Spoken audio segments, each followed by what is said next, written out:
Hi, I'm Nigel, an engineer with over 30 years experience. Join me on my adventures as I build new, repair old and restore beauty. This is Bleeding Rust.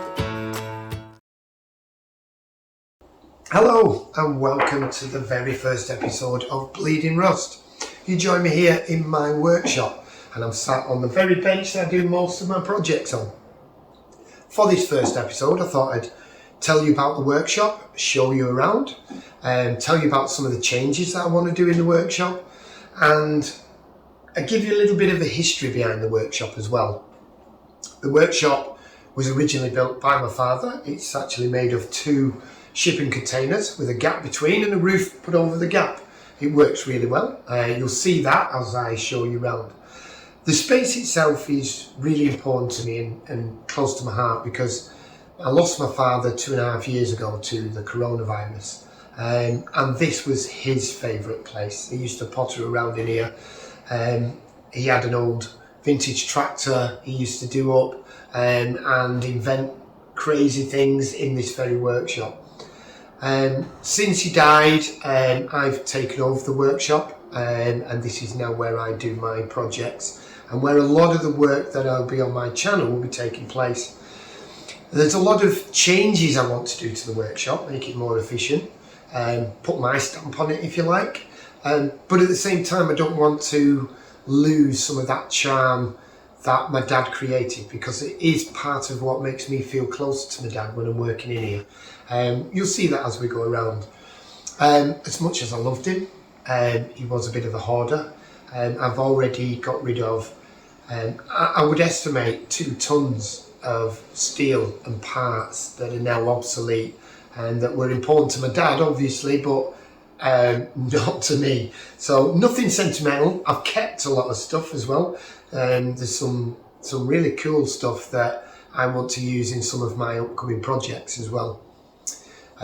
So before we talk about future projects, I'm going to give you now a tour around the workshop. So we start off in the stores area. This is what I see when I walk into my workshop. You can see it is quite cluttered. There's a lot of tools, there's a lot of stuff. I've already cleared out a lot of stuff that was in here. At the moment in here I have my little lathe. It's only a small one, but it works really well. It works well for me. There's some old brass in there at the minute that I'm making a pin for one of my projects. Under that I have my tool chest. In the tool chest and the top drawer I've got most of my lathe stuff. I've got 3-jaw chuck there. There's a 4-jaw in at the minute. Live centers and etc. So this is where I'm doing my lathe work at the minute, but I'd like to move my lathe, and I'll mention that in a minute. The rest of the stores is made up of shelves of various things and old filing cabinets full of all sorts of stuff. This side I've started to work on. I've put some shelves up and I've got boxes with all my various nuts and bolts and fasteners in, power tools, etc. And as you can see, I fall over stuff. It's so cluttered in here, so I really need to do a lot of work in here. These shelves at the back, a lot of the stuff on here is left over from my dad. So as I said, there are things in here that are really cool and do want to use. So on this shelf here, for example, there are a number of hydraulic rams. This one's off a tipper, I believe, and they're the pins for the tipper. There's some more hydraulic rams at the back here. And in the workshop under the main bench, I found a hydraulic power pack, an electric hydraulic power pack. I've also got hoses and hydraulic fittings because my dad never threw anything away. But I realised I have all the bits to make my own hydraulic press, an electric one. I haven't got one at the minute, and it is a really handy tool. So one of my projects is I'm going to use these hydraulic cylinders and the power pack and some of the hoses, and I've even got a 2-way hydraulic control valve. I'm going to make my own press. So that's one of the projects that's coming up. These old filing cabinets, really handy. But just to give you an example of my dad never threw anything away. There's old hydraulic pump there. There's a hydraulic valve block there. More old hydraulics. More hydraulic motors, etc. That's just one drawer. These are all full of stuff. These are vanes off pumps, off vacuum pumps. He was an agricultural engineer, my dad, so a lot of this stuff is agricultural. Let's have a look at this one. Let's root together. Old grinding discs are probably out of date now, but old grinding discs. These are all old parts from from brass gate valves. I don't throw these away because the brass is always useful to make things out of make. As well as the boat projects I do, I also make trophies out of brass, stainless steel. I'll put a picture up as I'm talking. And the brass in these I've used for some of those. Now, if you look at that shape there, you'll see that I've cut that off from the other side, and I'll show you a picture now of what that became. That was the body on a flying wing, a trophy for RC wing racing this year. Also, I've got old tables and all sorts of down here. What else have we got? More gate valve stuff. In the bottom, old springs. There's another gate valve there. That's actually a complete one. So there's all sorts of stuff. Now, I keep calling it junk. It isn't junk. It's stuff that was important to my dad, but obviously some of the stuff I'll keep and some I'll get rid of. So this needs to be decluttered and make better. One idea I've got, and I'd like your opinions on this to see what you think, is these shelves. I keep falling over stuff as well, so I really do need to clean the floor up. These shelves here, I think it's a bit of a waste of space, and once I've got rid of what isn't needed and what is essentially rubbish, I say that with a pinch of salt, I think this would be a great space for my lathe. So what I'm thinking is remove these, create a bench all the way across, some good lighting, and then I could have my lathe and some shelves for the tooling, and a small area of a bench for marking out and working on the parts. So I think that would be the perfect spot for my lathe instead of it being where it is now.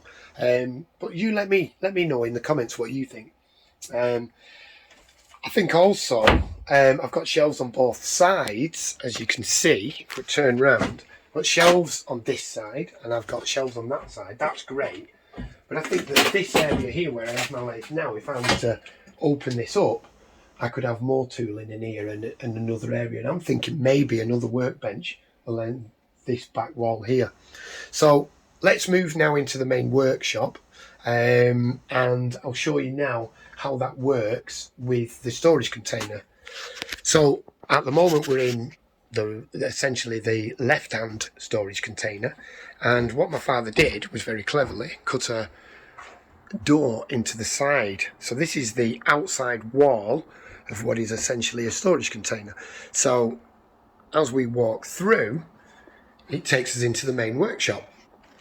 So you should be able to see now how this works. So that is one storage container and the outside wall. That is the other one. That isn't being used at the minute, that storage container. It's just got things in like lawnmower and stuff and other junk in there. That needs clearing out. I haven't even looked at that one. But eventually I will have a door going through to that one as well. And I can have other stuff in there. Now I want a pipe bender. I'd love a CNC plasma cutter and some rollers. There's all sorts of equipment that I'd like to have in that section.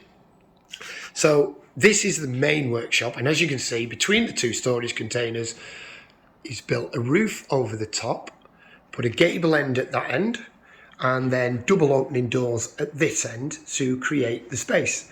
There's still a lot of rubbish about that needs clearing. That's all ready to go to the tip.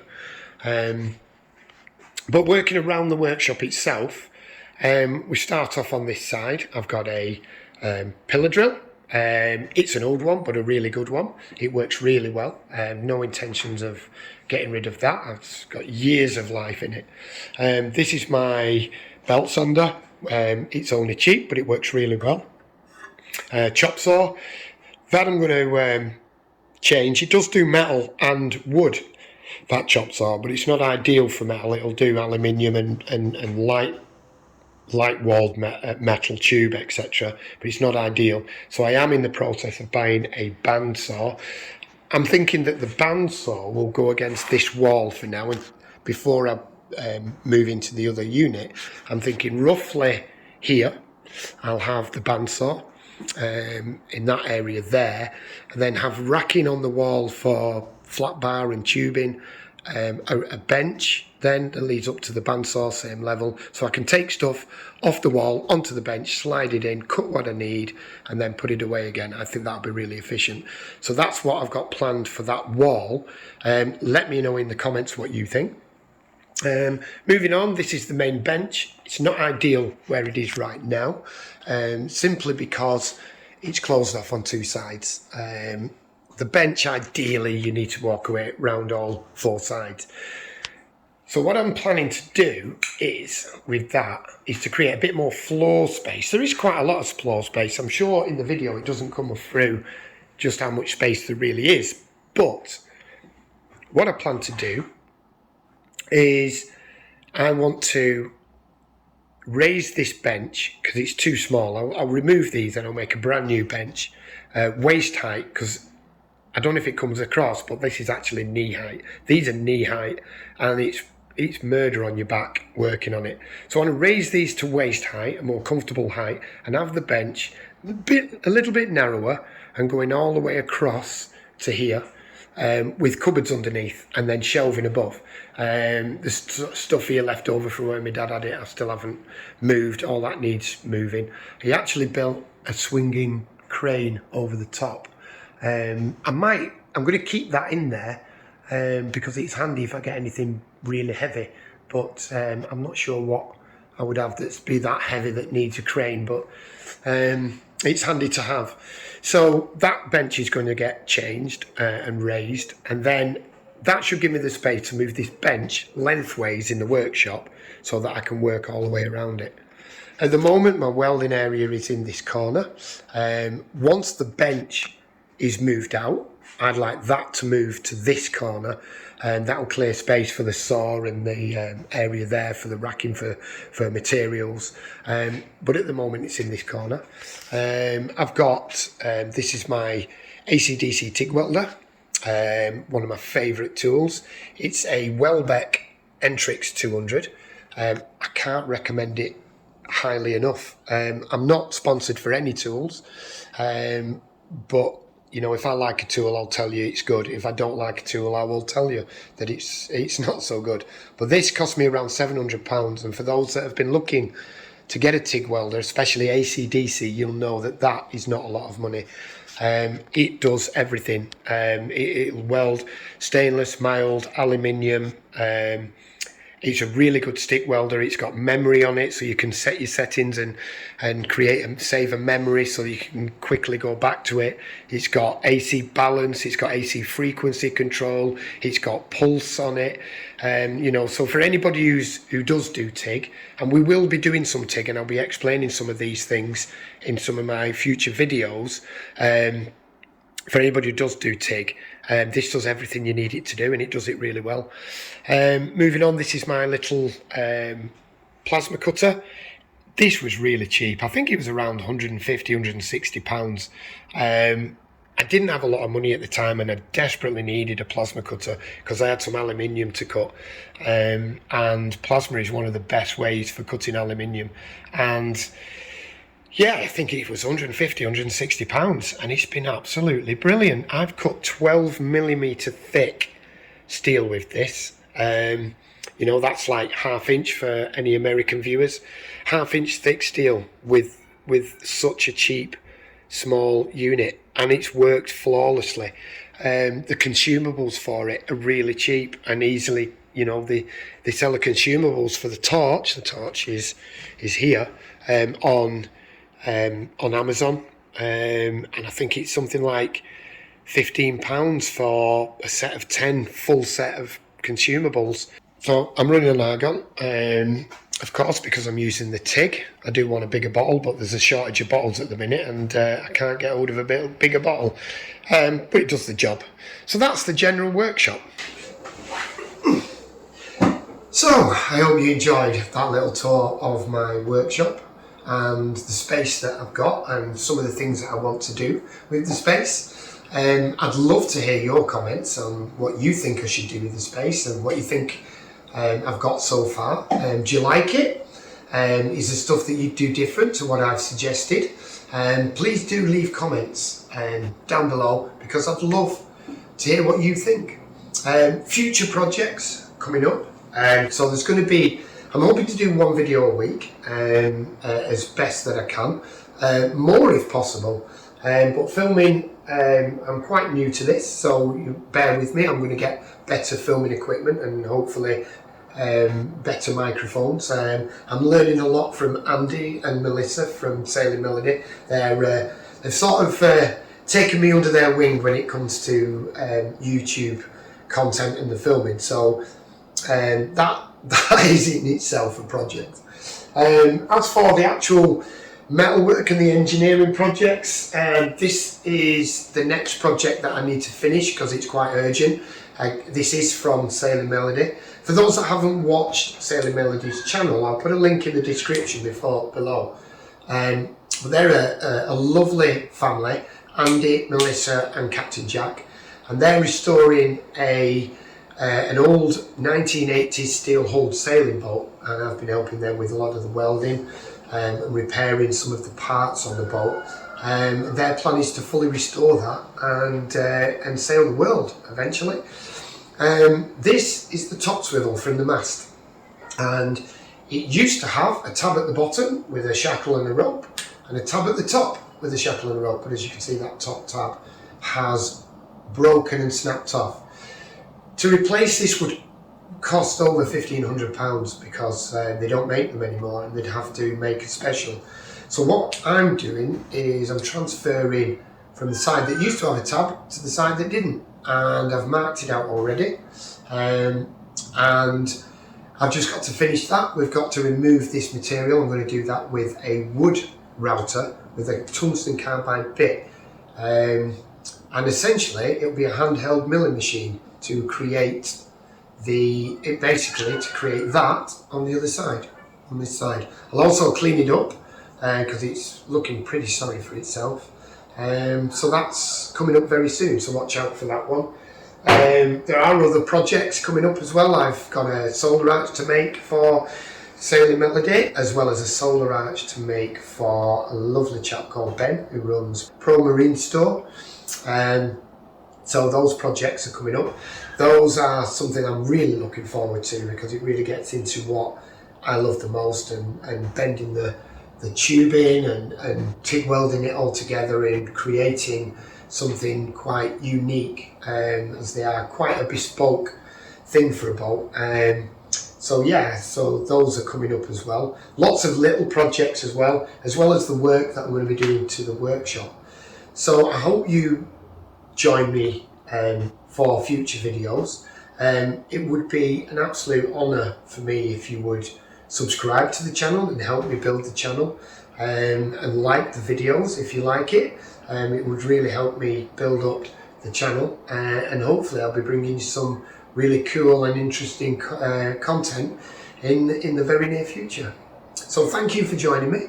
Thank you for joining me in a tour of my workshop, and I look forward to seeing you soon.